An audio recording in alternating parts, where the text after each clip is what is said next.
네, 자유공화의 함성, 리비우스의 로마사 중의 대목을 살펴보도록 하겠습니다. 리비우스는 마키아벨리가 로마사 논고를 적을 때 참고했던 가장 공화적인 정신이 많았던 로마의 역사가죠. 그 원저서 중에 우리 번역이 되어 있습니다. 그래서 그 저서 중의 대목입니다. 기원전 326년입니다. 꽤 옛날이죠. 그때 부채에 의한 노예화, 이게 바로 채무노예입니다. 빚을 지고 못 갚아서 노예가 되는 그런 조항이 폐지되면서 이때 기원전 326년에 폐지시킵니다.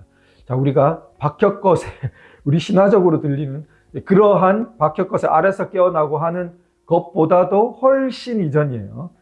326년 기원전. 그때에 채무노예가 폐지됩니다. 법으로. 그래서 로마인의 자유가 두 번째 탄생을 맞이하게 되는데, 관련 법조문의 변경은 돈을 빌려주었던 어떤 남자의 이례적인 욕정, 동성애예요. 이게 그것과 관련 동성애와 잔인함 때문에 그 역사는 이렇게 우발적인 것과 맞물립니다. 그래서 이게 갑자기 이렇게 성사되게 됩니다. 우리가 하나 배경 지식으로 생각해 볼 수 있는 것은 로마는 사유재산이 발달했어요. 그래서 왜 로마법이 2000년이 지난 오늘날까지도 모든 민법의 원형이 되고 있을까? 그것은 민법은 개인 간의 재산상의 문제를 다루는데, 그 법이 발전하려면은 개인 각각의 재산이 뭔가 좀 듬직하게 뭐들이 있어야 교환도 하고 팔고 사기도 하고 또 뭐 증여도 하고 그걸 담보로 돈을 빌려주기도 하고 여러 가지가 생기는 거 아니겠습니까?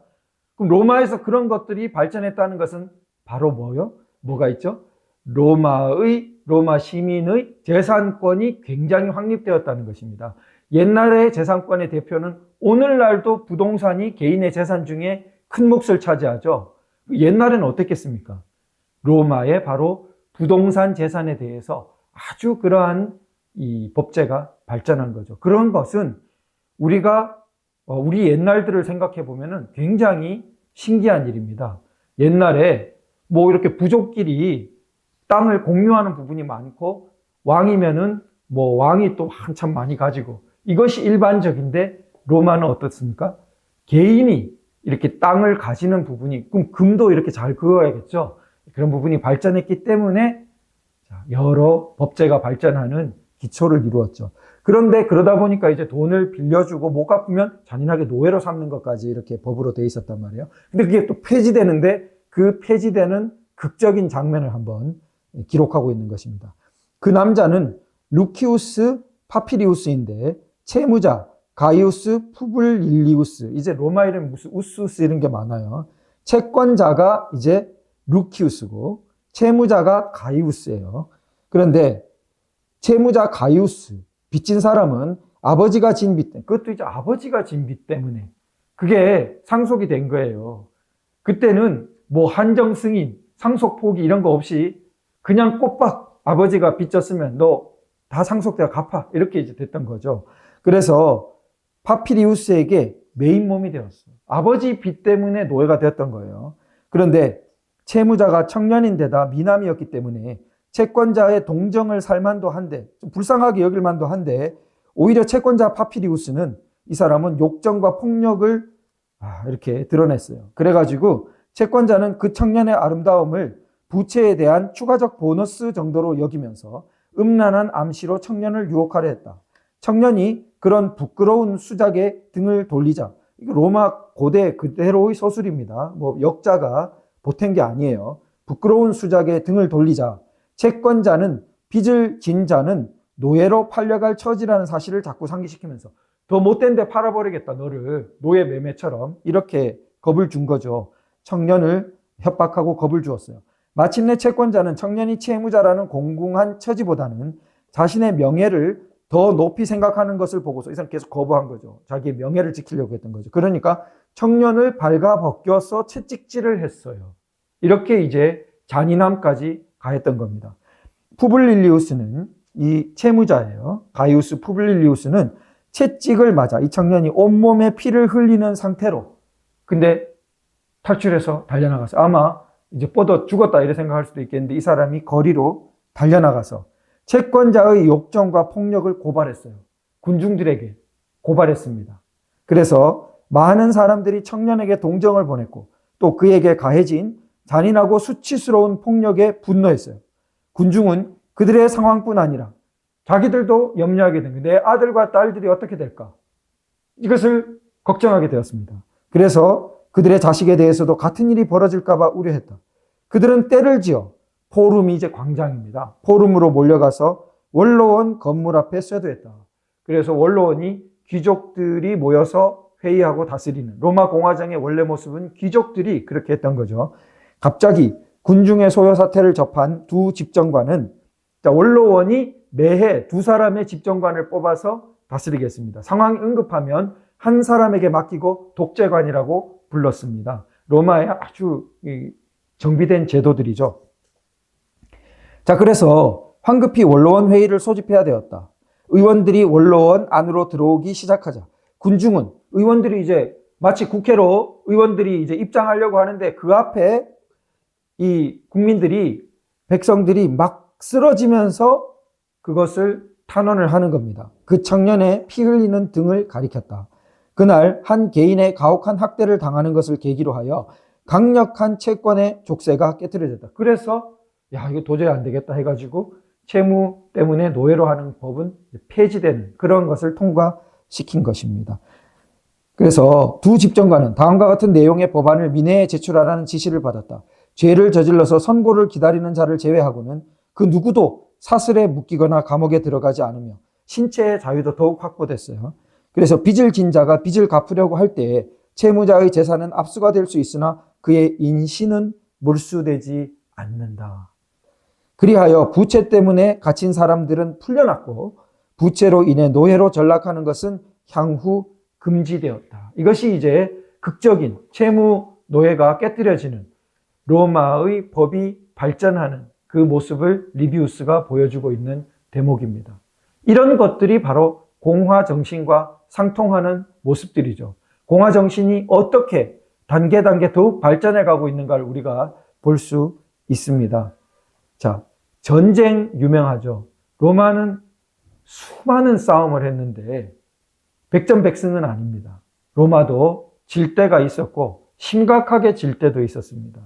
그러나 마침내 그 패배를 딛고 일어났어요. 굉장히 어려운 고비들도 많았고 그런데 개별 전투에서도 마침내 승리했지만 그 전투의 중간에는 거의 죽을 뻔한 때들도 많았겠죠. 그 중에 한 대목입니다.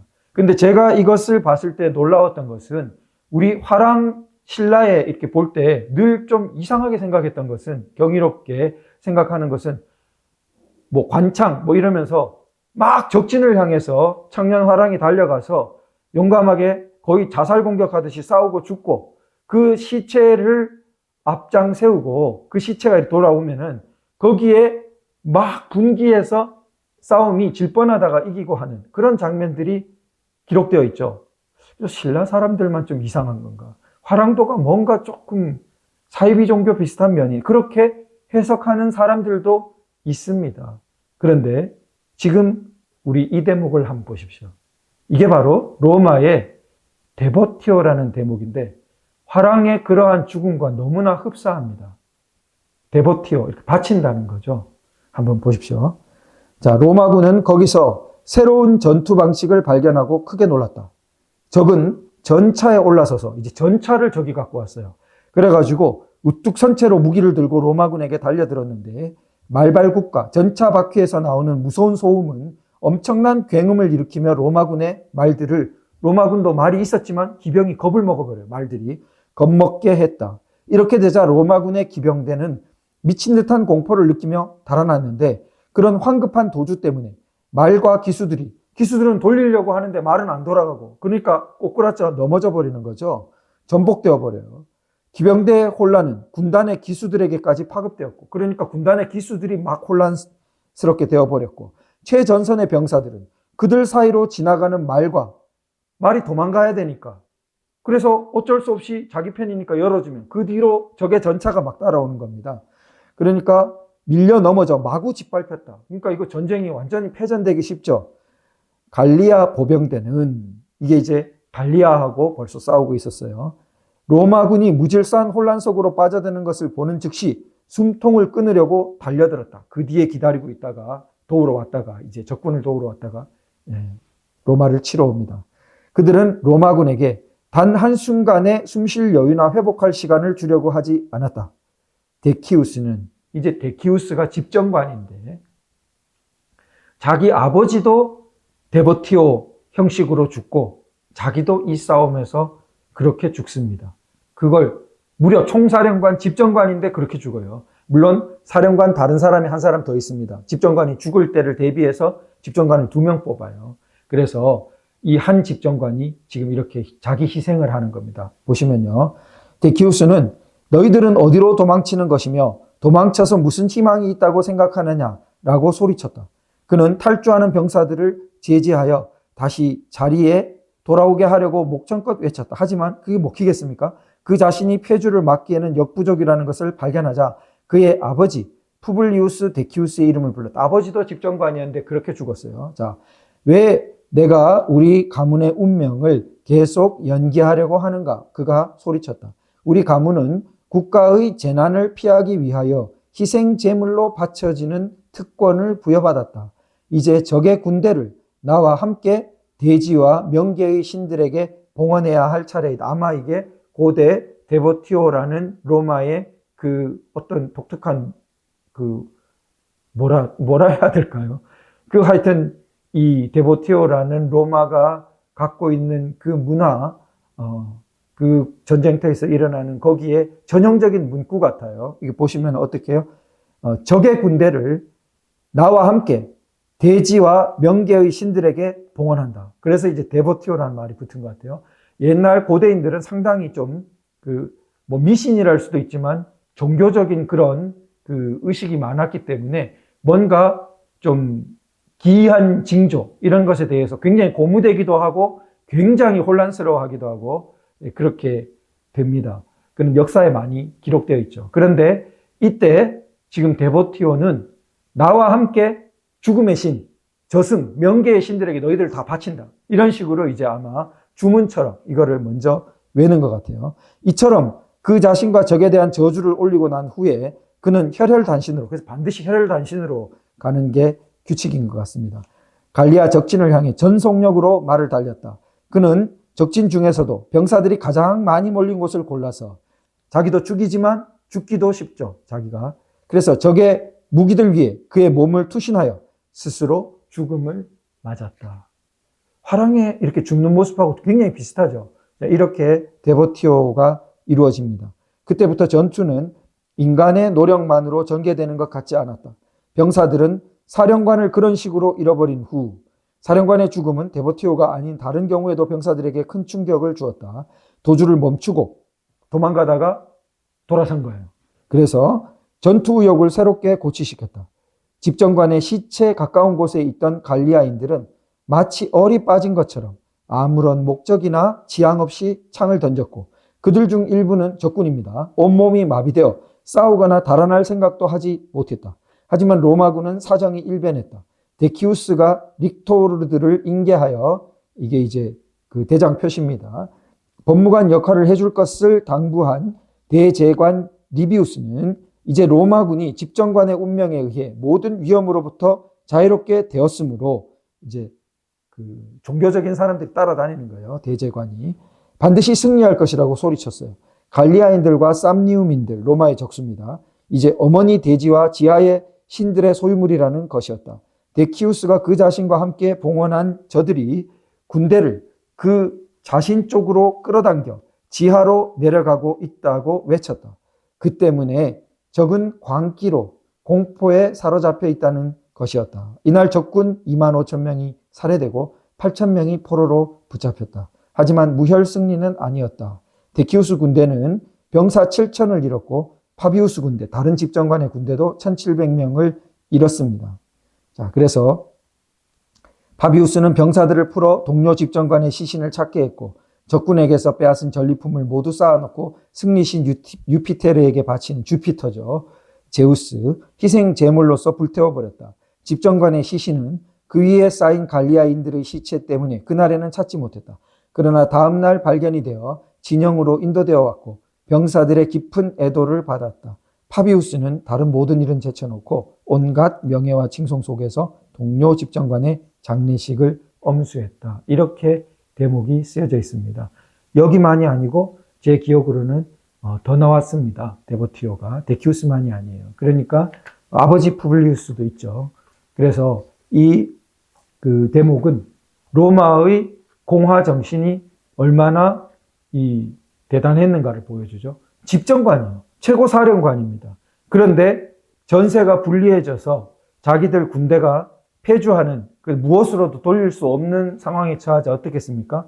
아버지도 그렇게 죽었는데 자기가 거의 자기 목숨을 던지면서 전세를 역전시키는 그러한 길을 택합니다. 이러한 정신이 로마에 굉장히 충만해 있었고 그것이 로마 공화국을 역사에 길이 남는 어떤 공화국으로 만들어간 것이라고 아마 리비우스도 주목했고 마키아벨리도 주목했던 것이 아닌가 그렇게 생각됩니다.